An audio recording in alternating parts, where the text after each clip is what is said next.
Did Rian Johnson undo the narrative setups made in Star Wars The Force Awakens? Well, it would seem that the co-editor of The Force Awakens believes that it did, while also claiming that The Rise of Skywalker did not retcon a single thing from The Last Jedi. Do you want to know the truth about your parents? Or have you always known? You remember more than you say. You know the truth. Say it. I've been in your head. I don't want this! They were nobody. They were filthy junk traders who sold you off for drinking money. You are a Palpatine. You come from nothing. You're nothing. What? All I can say is, wow. I've never seen someone try so hard to save face in the wake of what I'd call legitimate criticism. To be honest, this debate is maybe the dumbest aspect of this new trilogy. As a whole, I enjoy each film, some more than others. However, it's worth discussing why Markey would even make such a claim, because as far as I'm concerned, she is profoundly wrong. And both her and Marion Brandon are trying to save face after being heavily criticized for their editing in The Rise of Skywalker, and for the film's lack of consistency with not only The Last Jedi, but with The Force Awakens itself. So let's take a look at the quote from Mary Jo Markey. Quote, "I couldn't agree more. It's very strange to have the second film so consciously undo the storytelling of the first one. I'm sorry, that's what it felt like." Close quote. Here is my main problem with that statement. It's on record that JJ Abrams left the door wide open with some various story beats and ideas that could be used if necessary, and if not, it was contractually not an obligation. On top of that, JJ Abrams produced Rian Johnson's film, which was written as The Force Awakens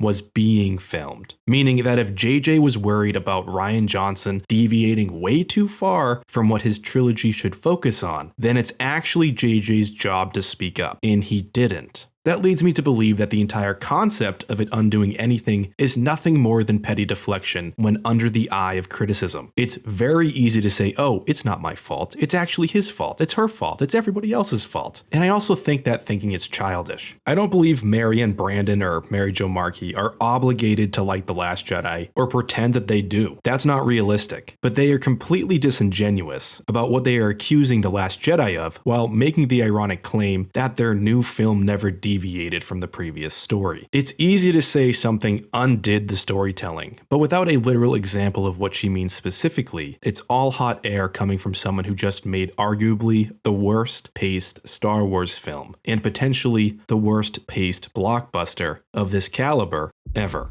And here's an actual quote from Marion Brandon, which blows my mind. Quote, "It was hard, I think, for JJ and the co-writer to decide what to do after with it. It's like if someone wrote the middle of your novel. Now how do you get to the end of the novel?" Close quote. I feel like someone forgot to explain to Brandon that JJ originally only wrote one film with Kasdan, which was an adaptation of something Michael Arndt had worked on previously for a few years. Then after The Force Awakens, the doors were left wide open for the final two entries to push the story further. There was never any JJ coming back to finish his novel. It was never his novel to begin with by design. So that statement is ridiculous. And what's kind of hilarious is I think it's almost like mystery box karma. The Force Awakens didn't so much tell a story as set up a potential for one to occur. It gave us all these ingredients for something more significant. And then Rian Johnson took all that and cooked the main course, cutting away all the fat that wasn't really necessary. The Force Awakens was a lot like The Rise of Skywalker in regards to relentlessly moving the plot forward. But to be frank, in regards to storytelling,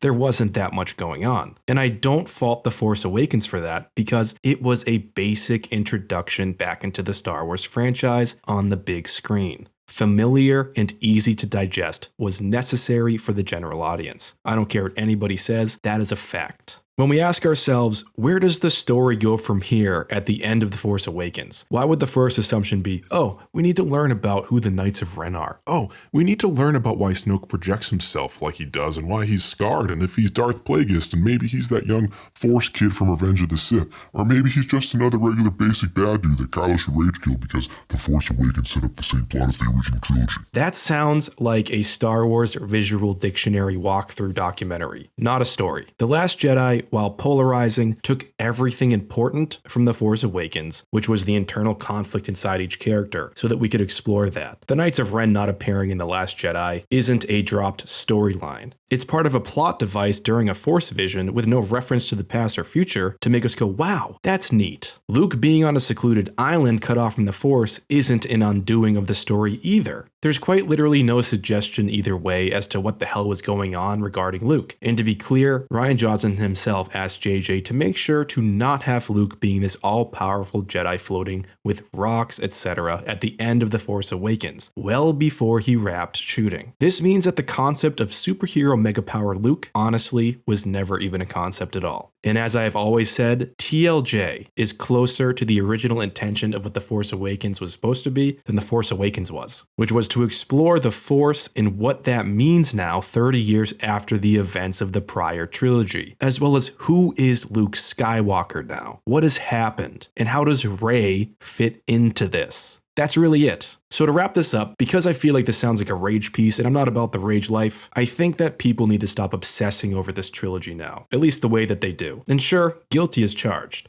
The films exist. You don't have to like them at all. You can love them, hate them, whatever. But I think trying to blame people or find arbitrary reasons to why things did or didn't work out according to our preconceived notions is ridiculous. It's something I expect from fans, but not professionals. And if what Markey meant by undoing the storytelling meant that JJ Abrams couldn't literally recreate the original trilogy verbatim, because The Rise of Skywalker tried to do that in one film, then I am perfectly okay with Rian Johnson's deviation from the status quo. It's one more reason I hope that that man is given a trilogy in that galaxy. I don't care if it only makes $500,000. I don't care about box office numbers. I don't care about popularity. I don't care about any of that nonsense. For me, at least there will be a novel approach to the Star Wars sandbox and what it means to make a Star War. AT signing off.